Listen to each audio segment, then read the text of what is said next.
Good morning. Good morning.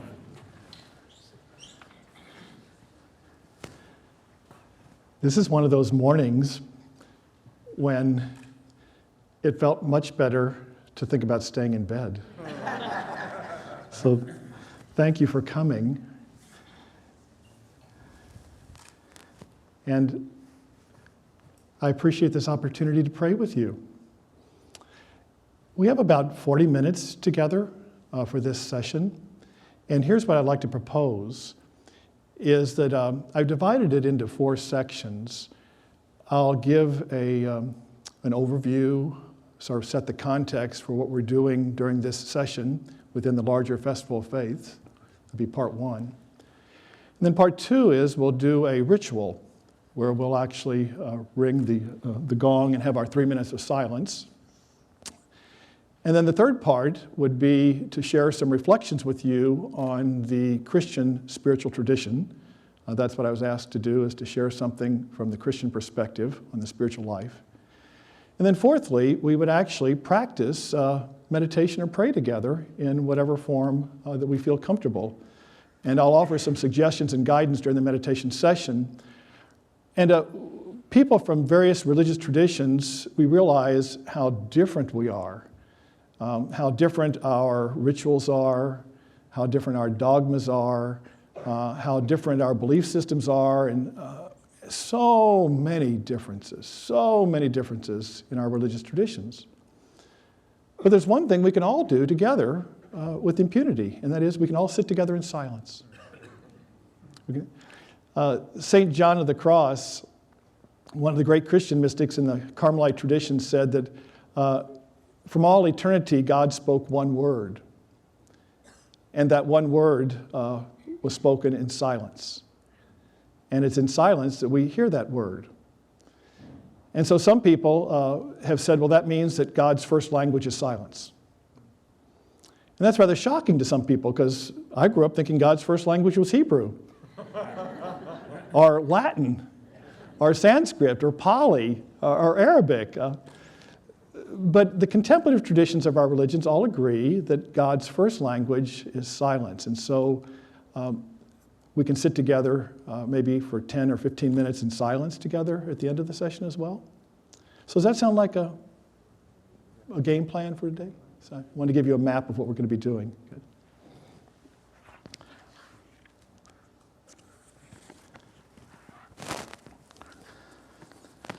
So let's begin by setting the context with the story of a woman who lived in the 14th century. And the woman I'm referring to is Julian of Norwich. And Julian, we don't even know if that's her name or not. She's very well known in the Christian tradition, but we don't even know if Julian was her name. It could have been the name given to her because of the church that she was associated with in Norwich, England, St. Julian. And we don't know whether she was married or not. It's possible that her husband and children were killed in one of the great plagues that swept through Europe. What we do know about her, though, is that she's the first woman to write a book in the English language. And it's a book that describes her spiritual autobiography of the revelation experiences she had of God, of Jesus. But it's not her family, it's not her name that we're concerned about, it's her lifestyle. I'd like to hold up Julian's lifestyle for us to understand what we're doing here this morning within the Festival of Faith. Julian lived as an Anchorite. And in medieval Europe, especially in England, the Anchorite lifestyle seemed to be quite popular. It was a form of religious life where mostly women would seclude themselves into a small hut that was attached to a church. It was anchored like a barnacle to the church. And so Julian had one of these small huts, and it was probably maybe 10 or 12 feet by 12 feet, and it had 2 windows. It had a window looking out into the town square. And then on the other side, it had a window looking into the inner sanctuary of the church. And I'd like to hold up that image for what we're doing here at the Festival of Faiths. Yesterday, we had a very powerful discussion about racism in this country, about Black Lives Matter. The previous day, we had discussions about Islamophobia and the violence in our society. And so Julian sat as an anchorite in a hut with these two windows, one looking to the inner sanctuary, one looking into the town square. And in a way, that's what we do at the Festival of Faiths. We look out at our world, at the town square, not of the 14th century Norwich, but of the 21st century world. And not just the United States and not just Louisville, but we look at the world in which we live. And the sanctuary looking within to the inner church represents our inner world. And so we have two windows. And you can only imagine Julian, sequestered away in this small hut for many years, spending hours and hours looking out one window. And then looking out the other window, pondering, listening, reflecting. That's what we're about at the Festival of Faith. To take a look at the world in which we live, but also to look deeply within ourselves. And that's why these morning sessions are such an important part of the festival. And that's why we ring the gong before each of the sessions. 3 minutes at least, before we look outside to look within. And so during this session, we're going to close the door looking into the town square and focus more on the inner window. And it would be a mistake, I think, to prioritize and say one window is better than the other, because they're both equally valuable. It's important that we explore our inner world, the sanctuary, the inner temple within each of our hearts. And it's also important that we engage the world in which we live. But for the sake of our own spiritual practice, it's good to focus perhaps on one or the other for a particular amount of time.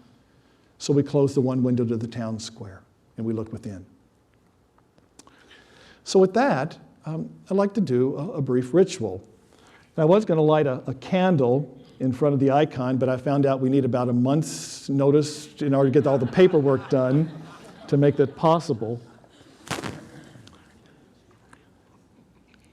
So what we'll do for the ritual, and this is one from this is an icon from about the 16th or 17th century from Romania. And it's an image that you can see on the screen in case you can't see it from the back row. It's an image of Mary, the Madonna, called the Theotokos. And Theotokos, Theo meaning God, and meaning God-bearer. So Mary, in the Christian tradition, has many, many titles. But her most esteemed title, her most revered title, is that of being the God-bearer. That's why in Christianity, Mary is considered to be the first disciple, because she models for all the rest of us what it means to be a follower of Jesus. It means to birth Christ in our hearts.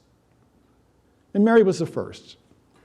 So Mary received the impregnation of God's Spirit.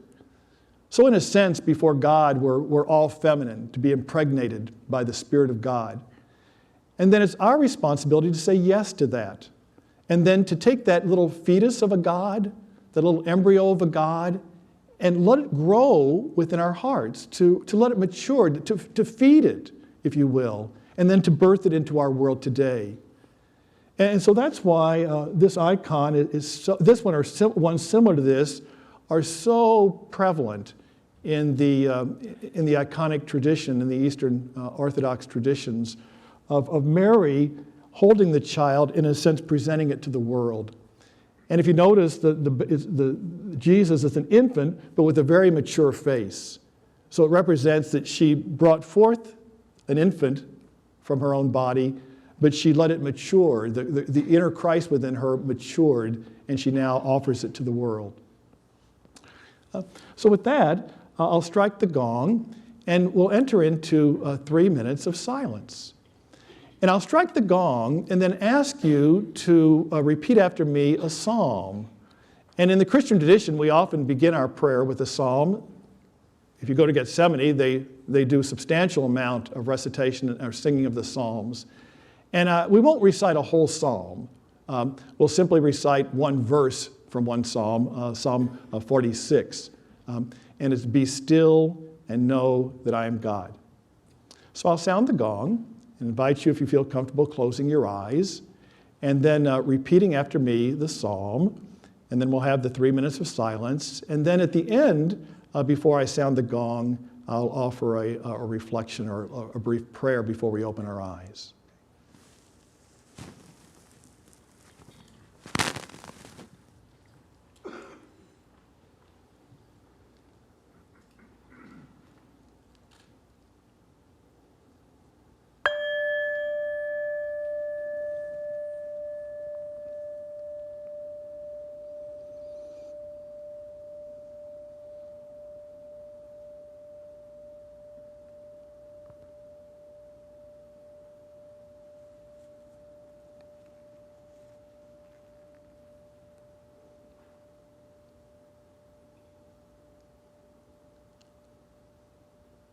If you would repeat after me, "Be still and know that I am God."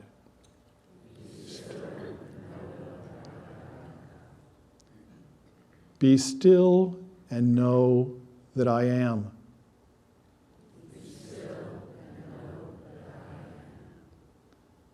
Be still and know.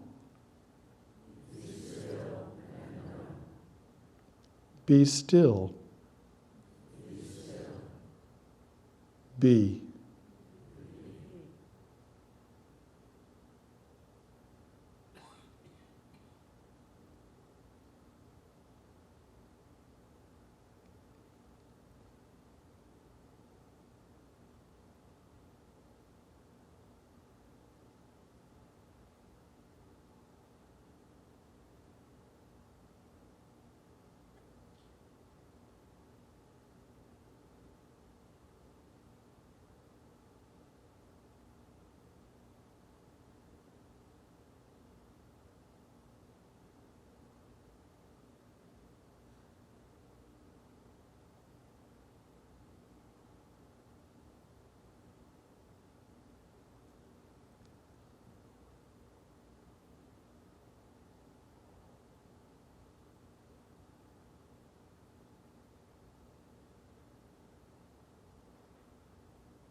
From the Chandogya Upanishads, the scriptures of the Hindu tradition.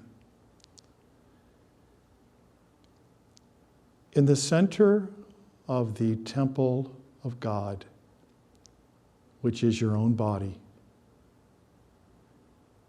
there is a small shrine in the form of a lotus flower, your consciousness. And within it, there is a small, empty place. You should strive to find that place and to get to know the one who dwells there. For if anyone should ever inquire and ask, what is it that dwells in that little empty space within the lotus flower of consciousness, within the temple of my own body? What is it that we're trying to seek and find? You can reply, the little space in my heart is as vast as this universe. For the heavens and the earth are there. The sun and the moon and the stars are there. Fire and lightning and wind are there. All that is and all that is not is there. For all things are in God. And it's God, the ultimate reality, who dwells within the little cave of my heart.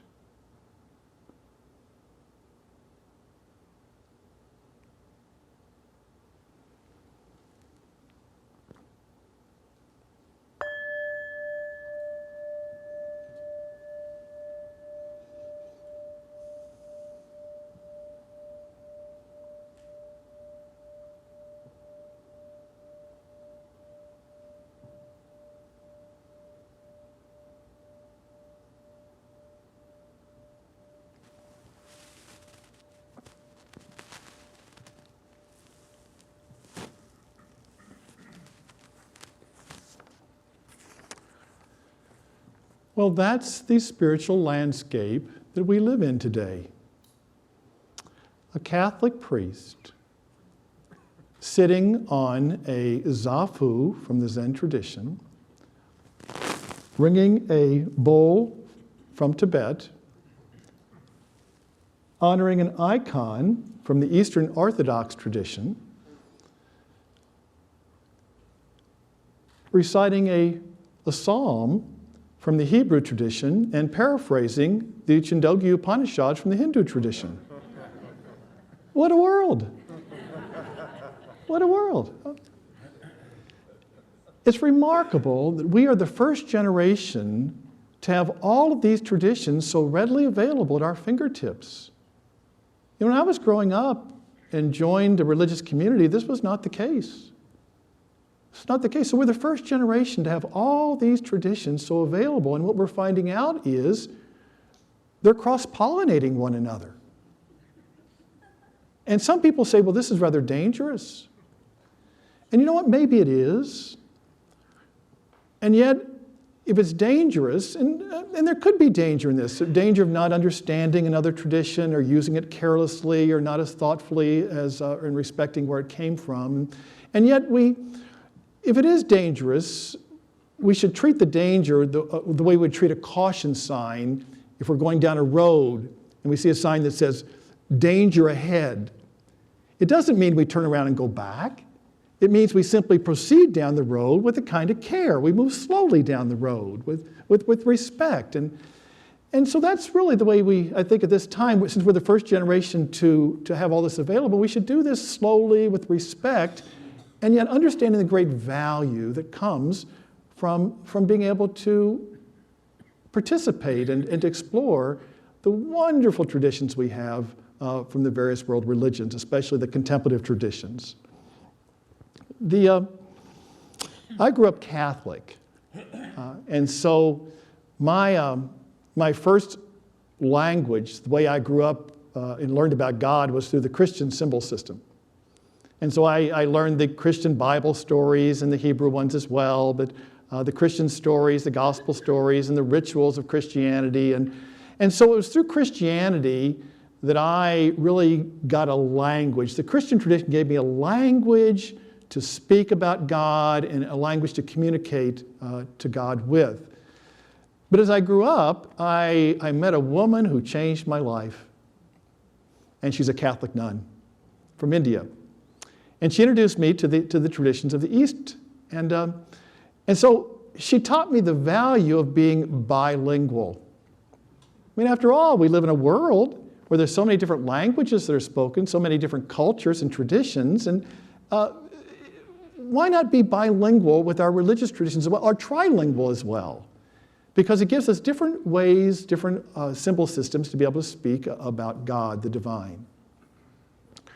So with that, let me spend some time speaking about what they asked me to, and that is to address the Christian spiritual practices.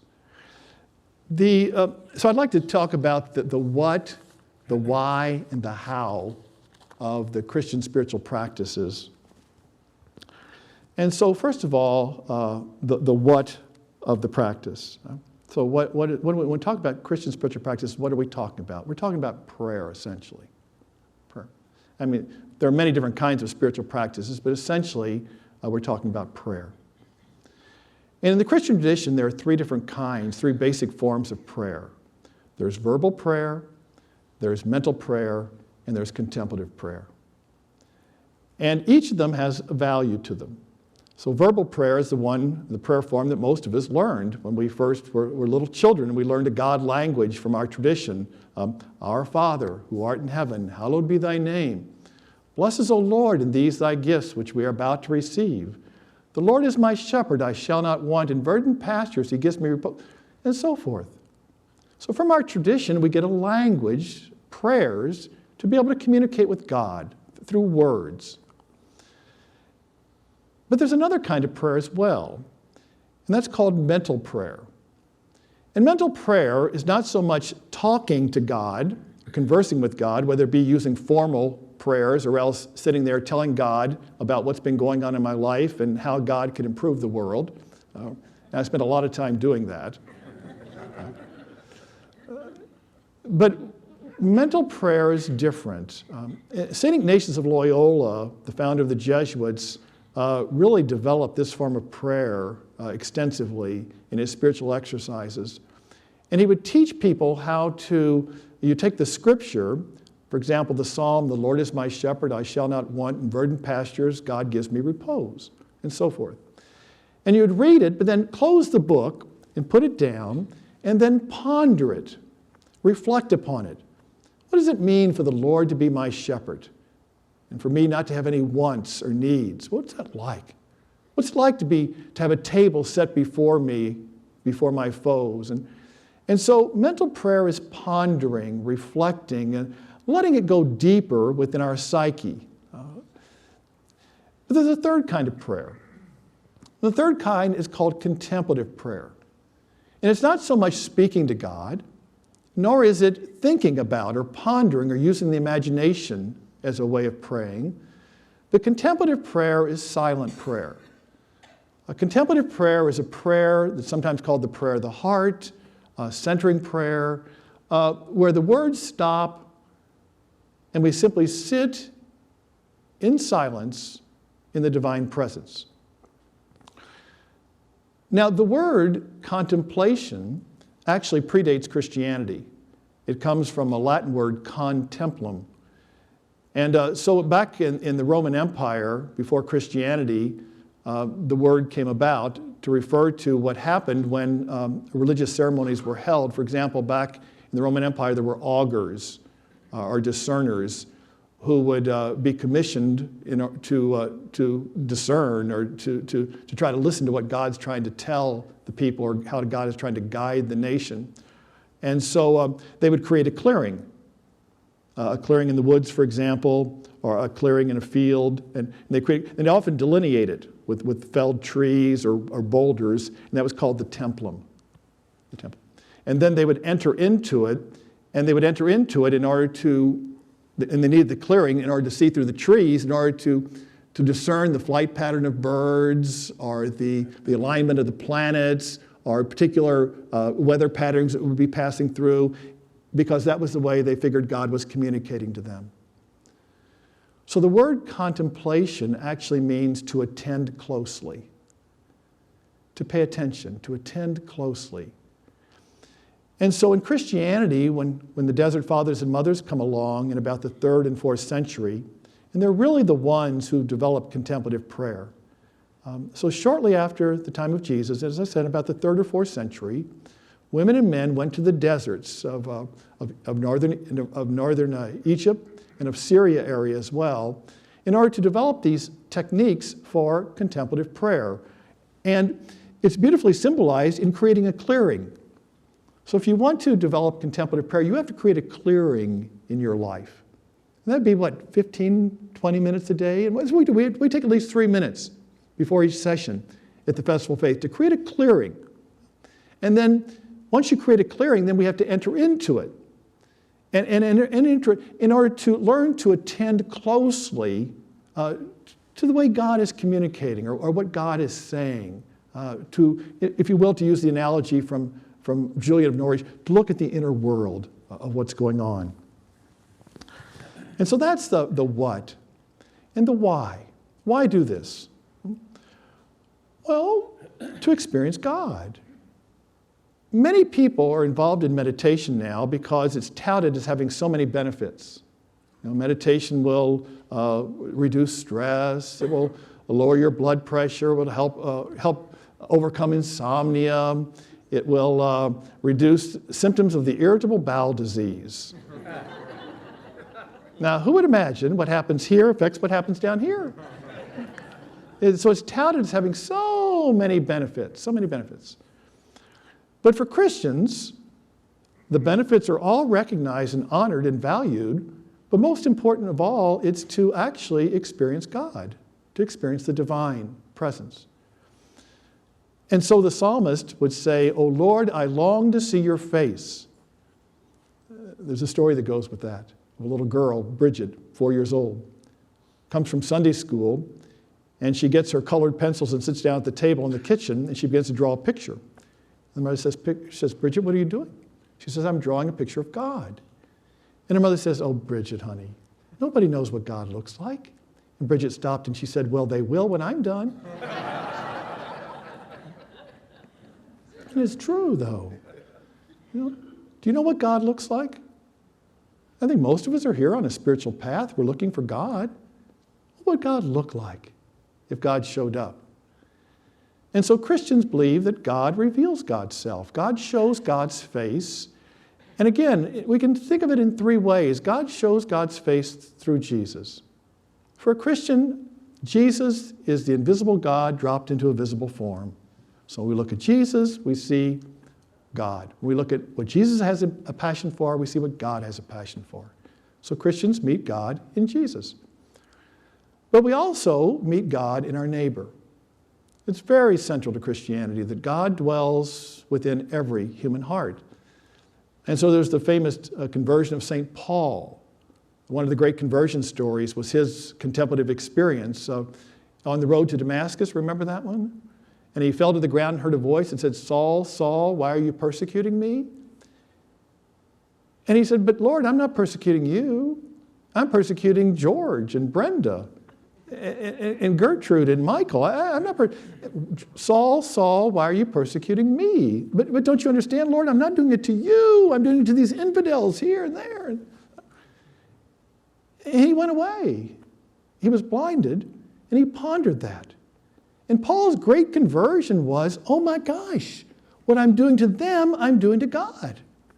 That was his great conversion, was to wake up and realize, oh my gosh, that is also the body of Christ. And so to meet God in our neighbor. But there's the contemplative way is to meet God in silence, the contemplative path, to meet God within the chamber of our hearts. And what does that look like? It's not going to look like Jesus, not going to look like our neighbor. It's going to be a different face of God. There's different ways to describe the contemplative face of God, but perhaps best comes from the psalm that we just used. Be still and know. So we encounter God when we close our eyes and go into the inner world. God is being. God is not a being beside other beings like the big one. Like we have Owsley and we have Sharon, and we have God. Only God's bigger. No, God's not a being beside us, but God is being God itself. God is being out of which all beings arise. So that's what we say. So to be. So God is being, and God is stillness. So God is, The mystics was often called God as the still point in the moving world. So being in stillness, the unmovable, the solid, the immutable one. And then silence. I mentioned the quote from St. John of the Cross, that God's first language is silence. So when we practice Christian contemplative prayer, we close our eyes, we go to the inner sanctuary, and we try to be still and conscious. That's what we're doing. It's called mindfulness in the Eastern traditions, to be still and to be present. Now, one of the great values of being where we are today with this cross-pollination is we can learn from each other. And by and large, so this is the how to do this, and then we'll actually do it. It looks like we'll have about 5 minutes to do it or so, is how to do it. Well, the Christian contemplative tradition was basically monastic since about the 4th century. It was these monasteries in the desert and monasteries in Europe and the United States. And so we had the monastic tradition, but most Christians don't realize what a gem we have in the Christian contemplative tradition. And so Thomas Merton, perhaps more than anybody else, has revived an interest in Christian contemplative prayer. And yet, do you realize that as much as Merton talks about Christian contemplation, he never describes how to do it? Never. Never. And I was puzzled by this, so I asked one of his novices who lives at Gethsemane, I said, am I right? Am I reading Merton? Merton never tells you how to meditate. He just talks about how important it is. He said, that's right. Well, you were a novice. Did he ever teach you how to contemplate? He said, no. I said, well, how'd you learn? He said, oh, you come to the monastery and you pick it up. And it dawned on me. That's how the Christian contemplative tradition was passed down from generations. You went away to a monastery or convent and you lived with Brother Albert. And you watched the way he ate his food day after day and you picked it up.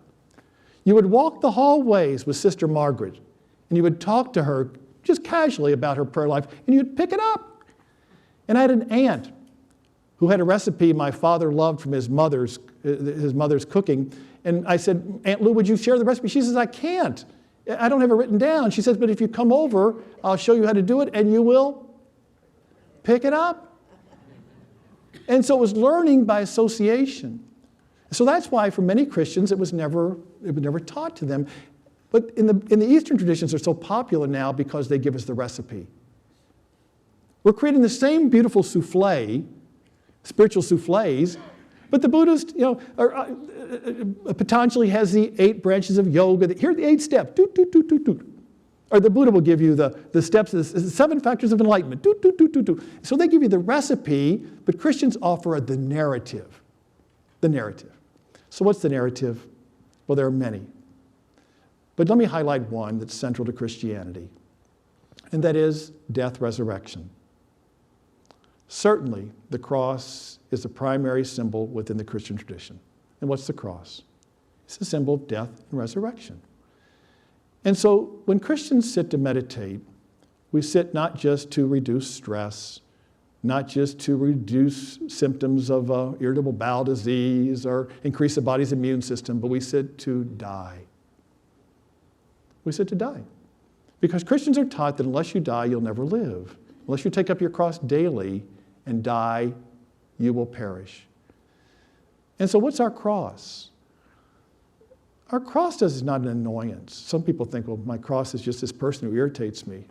That's your problem. It's not your cross. Cross is an instrument of death. That's what it is. And so how do we die? Well, here's my cross. I have to nail myself to this every day. Nail myself to this every day and sit. And I close my eyes. And what am I dying to? I'm dying to myself. How do I die to myself? Well, when you close your eyes and you go into silence, you'll notice something. The mind chatters. Chat, chat, chat, chat, chat, chat, chat, chat, chat. What's it chatting about? All day long it's chatting about something. You know what it's chatting about? Me. My favorite topic. All day long. My mind is going on and on about the story of me, how I was hurt by this, how I want that, what's going, oh, how my memory of this, oh, I can't wait for that to happen for me and my friends, and on it goes. Or what she said or what he did, oh, how she treated me that way. On and on it goes. So I have to sit to die to myself, is to sit, and each time the story of Joe comes up, let it go. Just let go of the story, the attachment to Joe, and sit and be, to be present, to be still, and to be conscious, moment by moment. So we have about 5 minutes left.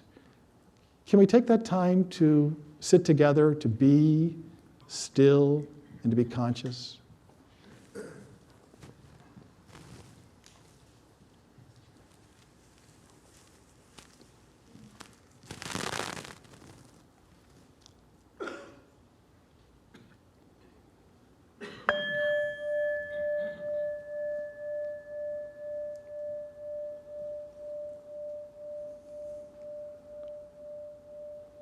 So if you close your eyes, if you feel comfortable doing this, or you can do it with your eyes open, it doesn't matter.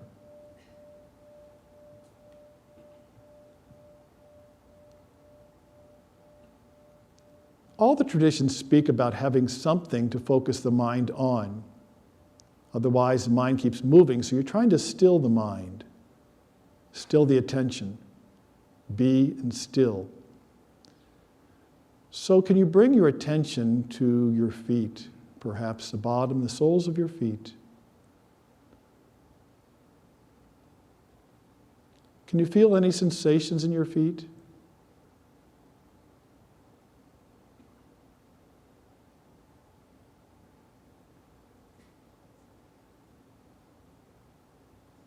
Maybe tingling, vibrating, pulsating.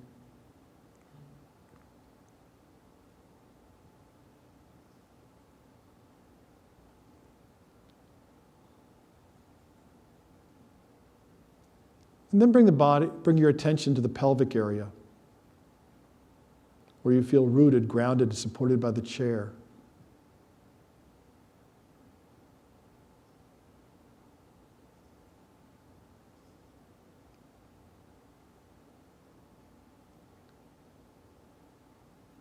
And now let's each choose something to focus on, something you're not creating, that you don't have to keep jumping around and follow. So for example, it could be you're focusing upon the tactile sensation within the body.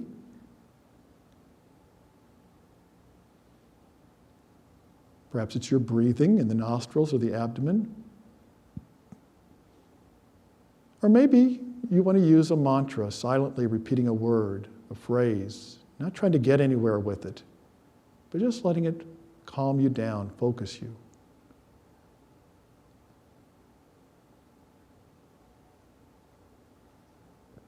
And you'll notice two things are likely to happen. One is the mind will get dulled. You'll just drift away into oblivion. You'll become mindless, absent-minded, no longer present. If that happens, try to gently bring the attention back and put forth some effort into being present, to be and to be still and to be conscious. So don't let the mind drift away into oblivion. Now, on the other hand, the mind can get agitated. We can get trapped and kidnapped by a thought, and off we go on a train of thought, fighting with this, arguing about that, wanting this. So let go, get off the train of thought, and bring your attention back to the breath or your holy word, your mantra. Focus. And when the mind wanders or drifts, let go without judgment and refocus. And what are you letting go of? Your story, your attachment. With each letting go, die to yourself, your story, your narrative. The violence we have in our stories, how we judge ourselves, condemn ourselves. The violence we have toward other people who've hurt us or offended us. Without judgment, though, without violence toward ourselves, we let go of even the violent thoughts. the contentious thoughts. To be still and know.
So where are you now? Just check in. To be present, to be conscious, moment by moment, with your sacred word or with the breath or a tactile sensation. Give your attention something to focus on. And be vigilant. Don't let the mind drift into mindlessness. Try to be mindful, not mindless. So watch the drift. But when a story comes up, don't get kidnapped by the story of you. But for the time being, turn down the volume of the inner chatter, the inner story, and simply be present and aware.